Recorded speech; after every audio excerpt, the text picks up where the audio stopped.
Sure, right now somebody's on their way to the comment section. Oh, I can do it way faster with my sprayer. I go about 85 miles an hour and I get 1,500 acres done before noon in reverse. We know. We don't care about that. That's not what we're after around here.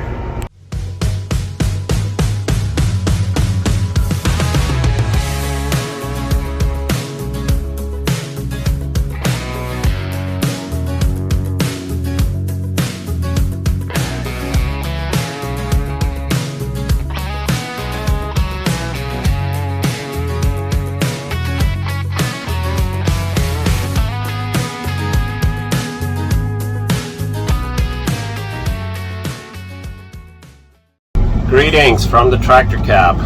So I'm the first guy that got to cultivating this year, row crop cultivating. I guess I'll be the one doing a video about it. Yeah, I'm running an 8RX 340, or it's the same tractor I ran on the planter, with the John Deere 856 24 row cultivator is what I'm doing here. This corn I'm in right now, it's the first corn we planted. We planted it on May 2nd. Today is May 30th, so that will be exactly 4 weeks from today is when we planted it. We've gone over it 3 times so far, so this will be the 4th pass, if I'm not mistaken. Yeah, first we did blind tine weeding.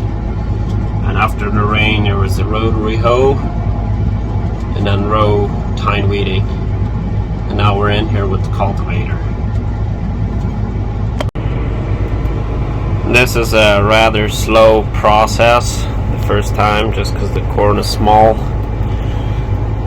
Then we don't want to bury the corn, so that's why I'm going rather small. Like on that row, you can kind of see if I go just a little bit faster, it'll start burying corn, so I gotta watch out for that. That's what I have to do in the cab here all day. That's kind of my job. But yeah, I'm going around 3 miles an hour, getting 21 acres an hour is what I'm getting done. Sure, right now somebody's on their way to the comment section. Oh, I can do it way faster with my sprayer. I go about 85 miles an hour and I get 1,500 acres done before noon in reverse. We know. We don't care about that. That's not what we're after around here. Yeah, let's get out of the cab here and show you our 350 bushel corn on the low side.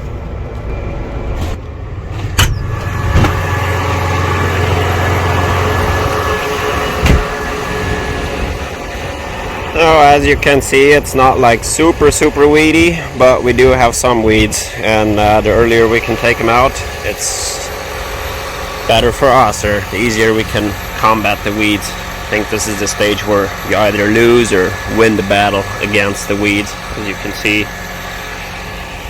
it's not huge, but yeah, there's a bunch popping up. Let's go look behind the cultivator here and see what we did. See, this stuff we're not gonna get. Not perfect anyway. I mean, we pulled some of it loose, but that's still rooted in there. That's in between the corn row, so that stuff we can't get. I mean, we can bury it, that knocks it back a little bit. As you can see right here, we're pushing dirt in there, in between the row, for like the smaller weeds in there. Let's see if we can find any, like right there. Yeah, that one took a beating. That one, those will probably die, but like these big ragweeds back here, they will keep on growing. But we took a bunch out. This is the same row, so I guess we're not doing 100%, but we're doing a great percentage of weed killing. Like this guy, he will die. That, yeah.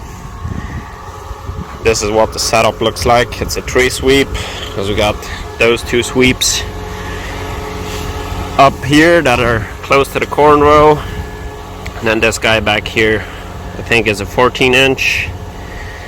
Those are 5-7 inches. I don't know, I don't have a tape measure on me, so I can't measure them right now. got the gauge wheel up front. With this crank is how we set our depth. And yeah, that's what we're doing here. Right here is an example of what it does if we're going too fast. Start pushing corn over. Like here you can see this row is a little bit clumpy. And it starts pushing them into the corn rows, bending over the corn. So it's not broken yet. This corn will still come back up and keep on growing, but if we push it any harder, then they just snap or lay down like that, and that will not keep on growing. Later we have bald spots in here. That's the main thing we have to look out for. Yeah, here's another row. If you look how weedy that is.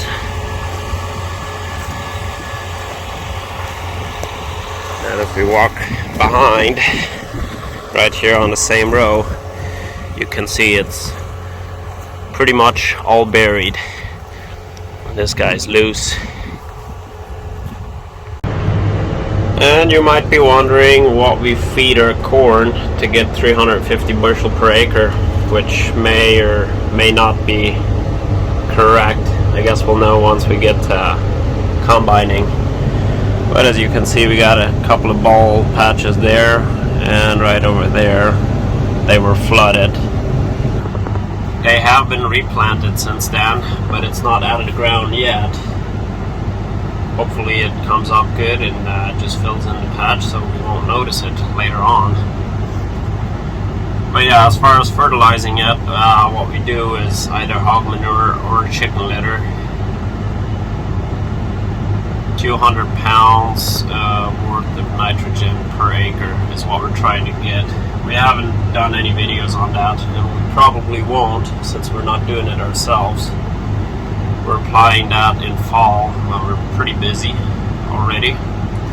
So instead of getting all the equipment and doing it ourselves, we just hire somebody to put it on there for us.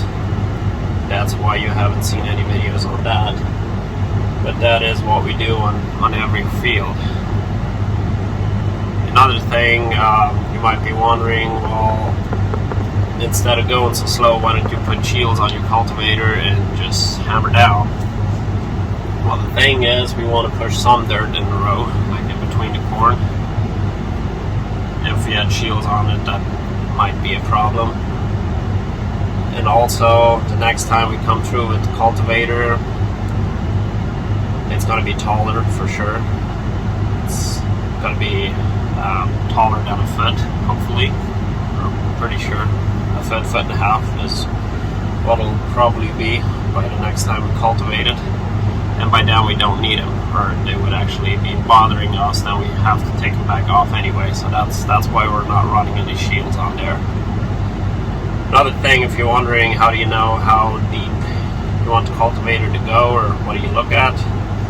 That's simple. Just get out and look. If you're doing a good job, you're right on the money. If you're not, then you need to either go deeper or shallower. It's as simple as that. Yeah, just sit here in the cab looking back all day long. And we will put more videos out there of cultivating for this year. This is going to be the first one, but we're going to be in it for a couple of weeks. We got to go through our corn 2 to 3 times, depending on how many times we can get in there before it's too big. We go through all our beans yet, and also we have a couple of Henniker cultivators and a couple of Hotzenbigler ones, so I'm sure we'll put videos out there on those. So if there's anything I didn't cover in this video but you would like to see, just comment down below and we'll try to cover it in